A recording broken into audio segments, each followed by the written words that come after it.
Ulam namin bukas, oh. Gatayan. Ito, ulam namin. Lutuin mo na yan, ha?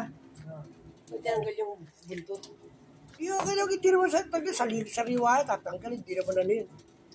Ano ba lason yan? Magpapaniwala ka sa tagal-tagal mo na kumakain ng ano, eh. Iwa ko, dilinis ko na mabuti, pati loob, oh. O, yan. Gata, magsawa ka sa gata. Gata yan.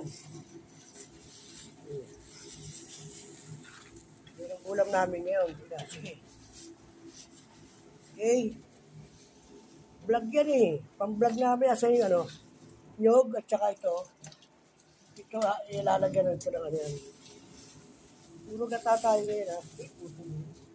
Mama, hindi pala binuhin. Gata ngayong gabi. Gata bukas. Yan. Ulam. Para hindi nakaka-high blood. Di ba? Yan. At ito yung nyog. Titirahan niya. So, bibili ka sili.